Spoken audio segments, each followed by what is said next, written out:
आज बात करेंगे कि कुंभ राशि के व्यक्तियों का वर्ष 2025 से वर्ष 2023 कैसा जाने वाला है। ये 5 साल आपके जीवन में क्या लेकर आने वाले हैं, क्या होने वाला है आपके जीवन में। जब भी हम किसी साल की बात करते हैं तो साल के बड़े गोचर देखे जाते हैं और बड़े गोचर होते हैं शनि, राहु, केतु और गुरुदेव के। क्योंकि शनि देव 2.5 साल के बाद राशि परिवर्तन करते हैं, राहु देव और केतु देव 18 महीनों के बाद और गुरुदेव पूरे 1 वर्ष के बाद राशि परिवर्तन करते हैं। तो ये 5 साल क्या होकर रहेगा आपके जीवन में, किस चीज से आपको संभल कर रहना है और क्या चीज आपके साथ अच्छी होने वाली है, ये पूरी डिटेल में बात करेंगे। तो ध्यान से सुनिए इन सब बातों को और आपको क्या उपाय करने चाहिए ये भी आपको बताया जाएगा। ये वीडियो आपकी चंद्र राशि पर आधारित है, आपके लगन या सन साइन पर नहीं। तो चलिए शुरुआत करते हैं। चलिए सबसे पहले बात करते हैं गुरुदेव की। बृहस्पति देव क्या फल देने वाले हैं आपको इन 5 सालों में। गुरुदेव मई 2025 में आपके पंचम भाव में गोचर कर लेंगे और मई 2026 तक यहीं पर रहेंगे। जैसे ही गुरुदेव आपके पंचम भाव में आएंगे, आप सोचेंगे संतान को लेकर और कार्य करेंगे संतान के लिए। संतान की ख्वाहिशों को पूरा करने की कोशिश करेंगे। जिनकी संतान नहीं है, इस समय वह फैमिली प्लानिंग भी कर सकते हैं और जिनकी संतान है वो उनके लिए चीजें करेंगे, जैसे कि उनका कहीं एडमिशन करवाना, उन्हें कोई खेल खिलाना। यहाँ से गुरुदेव की दृष्टि आपके नवम भाव पर पड़ेगी, जिसे भाग्य का भाव भी कहते हैं। तो गुरुदेव भाग्य को आपकी फेवर में लेकर आएंगे। इस समय आप पीएचडी कर सकते हैं, हायर एजुकेशन कर सकते हैं। भाग्य से जुड़ा हुआ यदि आप कोई भी काम करते हैं तो ये गोचर आपको सफलता दिलाएगा। आप किसी भी मांगलिक कार्य की या शुभ कार्य की शुरुआत इस समय कर सकते हैं। गुरुदेव आपके भाग्य को ग्रोथ दिलाएंगे।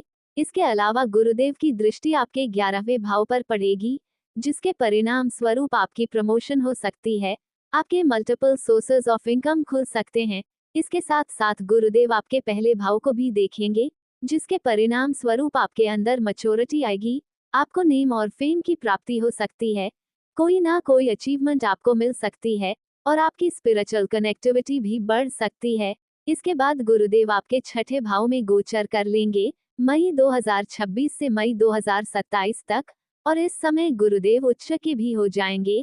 इस समय यदि आप कोई लोन लेना चाहते हैं तो आपको बहुत आसानी से मिल जाएगा। यहाँ से गुरुदेव 12वें भाव को देखेंगे, आपके खर्च बढ़ जाएंगे, कंट्रोल नहीं कर पाएंगे आप इस समय। 12वें घर पर दृष्टि होने के कारण गुरुदेव आपको लॉन्ग ट्रैवल और फॉरेन ट्रैवल भी दे सकते हैं। यहाँ से गुरुदेव दूसरे भाव पर भी दृष्टि डाल रहे हैं, जिसके परिणाम स्वरूप आपकी वाणी बहुत अच्छी हो जाएगी, बहुत अट्रैक्टिव हो जाएगी और आप अपने काम अपनी वाणी के जरिए निकलवा पाएंगे। फिर गुरुदेव आपके सप्तम भाव में आ जाएंगे मई 2027 से मई 2028 तक। यह आपके विवाह को लेकर बहुत अच्छा है। जिनका विवाह नहीं हो पा रहा था उनका विवाह होने के योग बनेंगे और जो लोग पहले से वैवाहित थे उनके वैवाहिक जीवन में खुशियां आएंगी। ये समय आपके व्यापार को लेकर भी बहुत अच्छा रहेगा।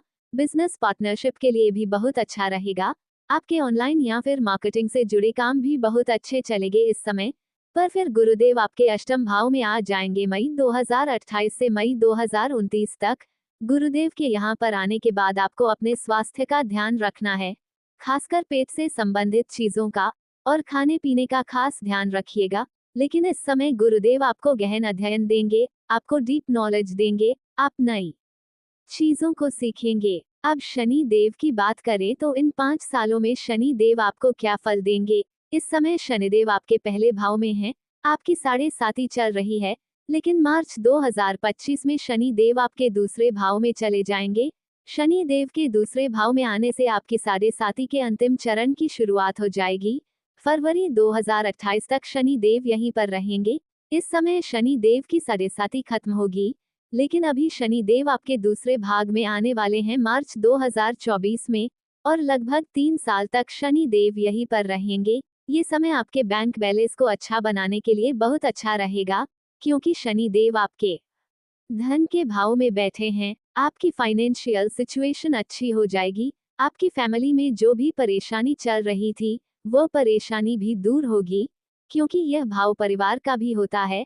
आप कोई लोहा, मशीन, इलेक्ट्रॉनिक या वाहन खरीद सकते हैं।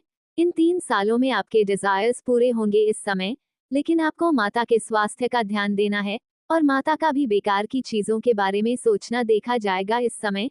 शनिदेव तीसरे भाव को भी देखेंगे और 11वें भाव को भी देखेंगे। इसके परिणाम स्वरूप पैसे आएंगे और पैसे खर्च भी होते जाएंगे। शनि देव की साढ़े साथी जाते जाते आपको एक चीज का ध्यान रखना है कि किसी पर भी ज्यादा ट्रस्ट करना आप पे भारी पड़ सकता है। लेकिन शनि देव दूसरे भाव में है, आपके बैंक बैलेंस को तो अच्छा बनाएंगे ही और आपके करियर को भी अच्छा बनाएंगे। इस समय आप कुछ ऐसी चीजों से निकलेंगे साढ़े साथी के इस तीसरे चरण में जो आप काफी टाइम से सोच रहे थे और आप कुछ करना चाहते थे, तो वह भी आप इस समय कर पाएंगे। और फरवरी 2028 में शनि देव जहां से निकलकर आपके तीसरे भाव में चले जाएंगे, आपकी साढ़े साथी का अंत हो जाएगा इस समय। शनि देव का तीसरे भाग में आना बहुत अच्छा माना जाता है, लेकिन यहाँ पर शनि देव तीसरे भाव में जाकर नीच के हो जाएंगे। इस समय आपके ऑनलाइन कामों को लेकर बहुत अच्छा रहेगा, आपके अंदर मैच्योरिटी बढ़ेगी। जो भी आपको परेशानी, स्ट्रेस या एंजाइटी फील हो रही थी साढ़े साथी के दौरान, तो वह दूर हो जाएगी। जो आप थके हुए थे काफी सारी चीजों को लेकर, वो सब दूर हो जाएंगी। लेकिन शनि देव नीच के भी हो जाएंगे, इसलिए कोशिश कीजिएगा कि बेफिजूल की चीजों में समय बर्बाद मत कीजिएगा। इस समय आप अच्छी चीजों पर फोकस करिएगा। साढ़े साथी खत्म होने के बाद जो भी परेशानी चल रही थी, चाहे रिलेशनशिप को लेकर, वैवाहिक जीवन को लेकर या किसी भी चीज को लेकर थी, उन सब परेशानियों से राहत मिलेगी आपको और आपको अच्छे परिवर्तन देखने को मिलेंगे फरवरी 2028 के बाद। शनि देव के बाद राहु देव की बात करें तो राहु देव आपके दूसरे भाव में हैं, लेकिन मई 2025 में राहु देव आपके पहले भाव में आ जाएंगे।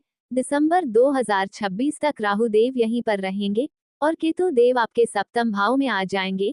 केतु देव के सप्तम भाव में आने से कहीं ना कहीं वैवाहिक जीवन में आपको थोड़ा एडजस्ट करना पड़ेगा, क्योंकि केतु जब जब सप्तम भाव में आते हैं तो आपकी जो भी उम्मीदें होती हैं वो कहीं ना कहीं फुलफिल नहीं हो पाती।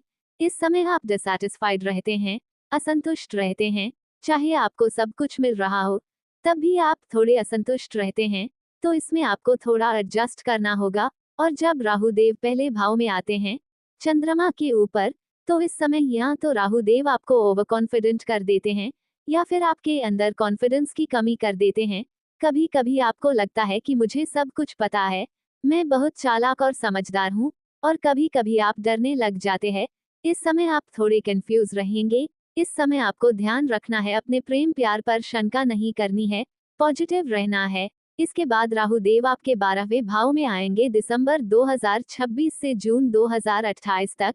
इस समय राहु देव आपको लॉन्ग ट्रैवल पर लेकर जाएंगे, फॉरेन ट्रैवल पर लेकर जाएंगे। आप काफी घूमेंगे। इस समय विदेश से आपको कोई ना कोई फायदा मिलेगा। इस समय किसी एमएनसी कंपनी में आपकी जॉब भी लग सकती है।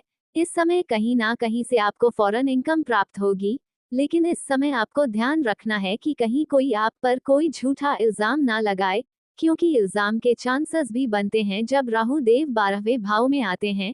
इसके बाद राहु देव आपके 11वें भाव में आएंगे जून 2028 में, और राहु देव का 11वें भाव में आना बहुत अच्छे फल प्रदान करता है। फाइनेंशियल इंप्रूवमेंट होती है, सडन प्रॉफिट मिलते हैं। ऐसे समय पर शेयर मार्केट, स्टॉक मार्केट, हर जगह से आपको प्रॉफिट मिलेगा। अब बात करते हैं कि क्या उपाय करने चाहिए कुंभ राशि को। तो आपकी राशि के स्वामी बनते हैं शनि देव, और जब तक शनि देव की साढ़े साथी चल रही है, प्रतिदिन 108 बार शनि देव के बीज मंत्र का पाठ करें।